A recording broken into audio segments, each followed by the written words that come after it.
Operation Sindoor ఆ ఒక్క దెబ్బకు వచ్చి మన కాళ్ళ మీద పడింది దాయాది దేశం. తన వెనక అంగబలం పెద్దదే అని తోక జాడించేలోపే కట్ చేసి చేతిలో పెట్టింది భారత సైన్యం. ఆపరేషన్ ముగిసిన తర్వాత ఏదో సాధించేశామంటూ సంబరాలు చేసుకున్న గ్రౌండ్ రియాలిటీ అందరికీ తెలుసు.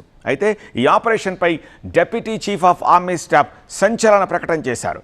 ఆపరేషన్ సింధూర్ సమయంలో పాక్తోనే కాదు మరో 2 దేశాలతో మనం యుద్ధం చేశామన్నారు. ఇంతకీ ఆ 4 రోజులు ఏం జరిగింది? బలవంతుడిని కొట్టాలంటే ఒక్కడు కాదు గుంపులుగా రావాల్సిందే. భారత్ను తక్కువ చేసేందుకు బోర్డర్ అవతల 3 దేశాలు భుజాలు కలిపాయి.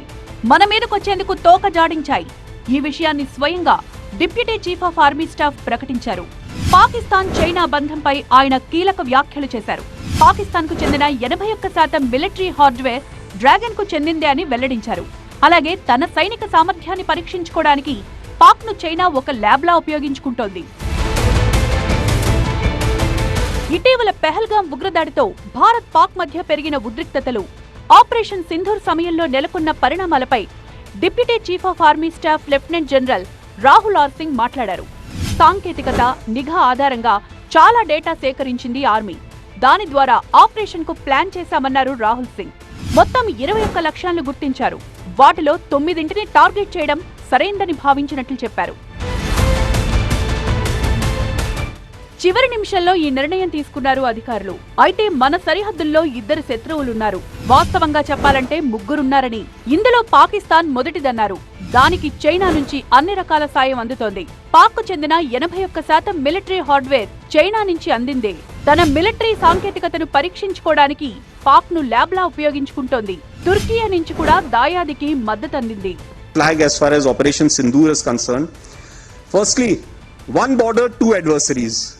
So we saw Pakistan one side, but adversaries were 2, and if I would say actually 4 or 3 actually.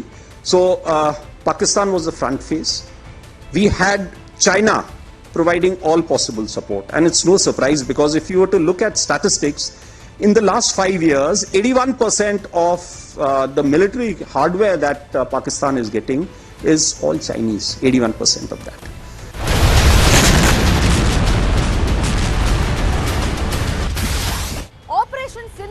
Bharat సాధించిన విజయాల్లో ఫ్రంట్ లైన్ లో నిలుస్తుంది అనడంలో ఎలాంటి డౌట్ లేదు. అయితే ఈ ఆపరేషన్ టైంలో పాకిస్తాన్ ఆడిన డ్రామాలు, వేసిన చిందులు అన్నీ కావు. మనల్ని దెబ్బతీయాలని 2 దేశాలతో చేతులు కలిపి నక్కజిత్తులకు తెరలేపింది. ఆపరేషన్ సింధూర్ తర్వాత 4 రోజుల పాటు భారత్ పాక్ మధ్య ఘర్షణ వాతావరణం నెలకొంది.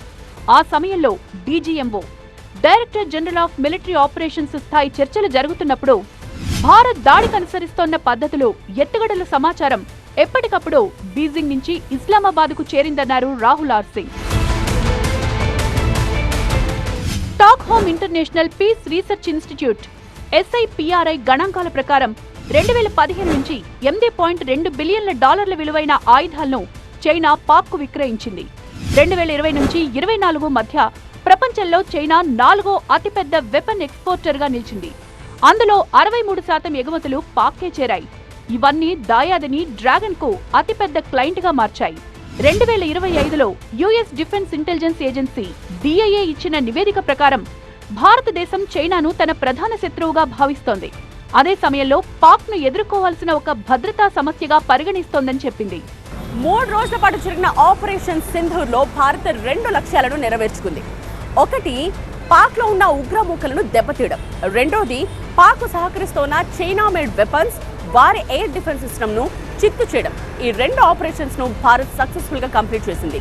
అండ్ అదే సమయంలో భారత్ ను దొంగ దెబ్బతీయడానికి పాక్ చేయని ప్రయత్నం అంటూ లేదు.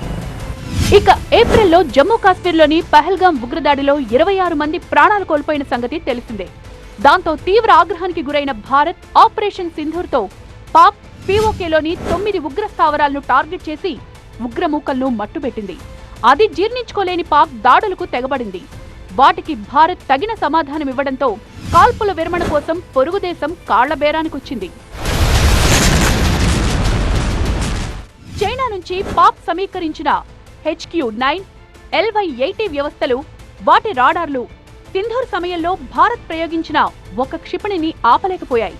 ఇక ఆపరేషన్ సింధూర్ సమయంలో ఎయిర్ డిఫెన్స్ కీలకంగా మారిందన్నారు రాహుల్ సింగ్. ఆ ఆపరేషన్ కొన్ని పాఠాలు నేర్పిందన్నారు. భారతీయ ఎయిర్ డిఫెన్స్ సిస్టమ్ను చాలా బలోపేతం చేయాల్సి ఉందన్నారు. చైనా సాయంతో పాకిస్తాన్ మన గురించి లైవ్ అప్డేట్స్ తెలుసుకున్నదని, మన ఆయుధాల అంశాల్ని పాకిస్తాన్కు ఎప్పటికప్పుడు చేరవేసిందన్నారు. China, of course, the good old dictum, killed by a borrowed knife. 36 stratagems that China talks about, killed by a borrowed knife. So he would rather use the neighbor to cause pain than getting involved in the mud-slinging match on the northern border. So that is what he's seen. And another thing that China perhaps has seen is that he's able to test his weapons against, say, various other weapon systems that are there. It's like a live lab which is available to. So it's a good. That is what is something we have to be very, very cognizant about.